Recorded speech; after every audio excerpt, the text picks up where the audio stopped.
Hey everybody, Ghost Cars here. We started a new project today on the TDI, and I figured I'd show you what progress that I made. Worked on two things, air cooling underneath the engine bay and venting the crankcase ventilation. So let me show you what I did. So like I said, there's two things on these cars, especially when you have a little tiny engine compartment like this that's just cluttered up. It's going to heat soak, it's going to trap a lot of heat.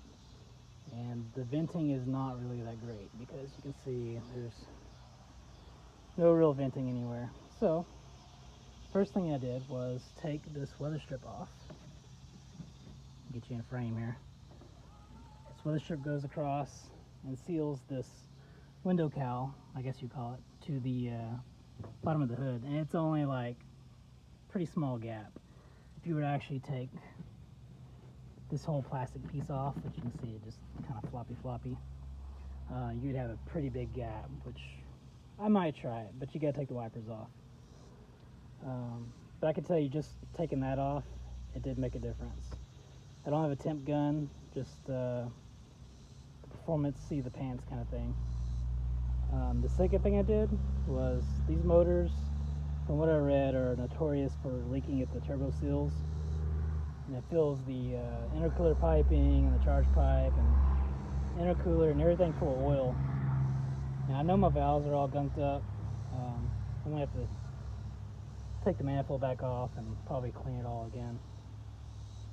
But with this little mod here, this little scrap piece of hose that I had, which is 1 inch ID, fits perfectly on there. You could probably go a little smaller,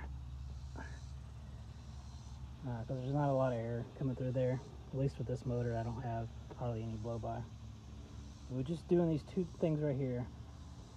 It sounds better. It definitely runs better. Like, you can punch it or even a part throttle and feel the difference. So it is definitely a mod worth your time. Don't laugh at me, but I disconnected the crankcase heater, which is fine, doesn't throw any codes. And for now, I just put a little piece of foil in here, hammered it down so it's solid. It's not going to suck it in, and even if it did, it's not going to go down any further. So that's just temporary.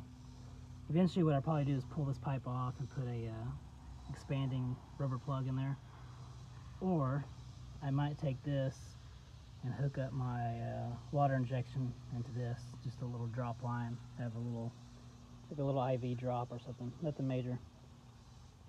And that way I don't have to cut or drill into anything else. I can just go right into that.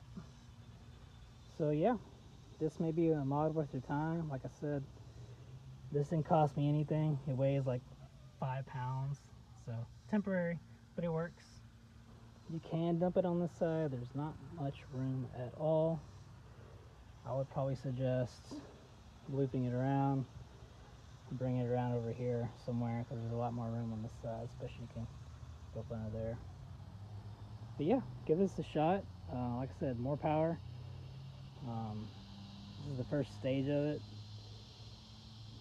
and I'll be checking the gas mileage next and see if it yields any.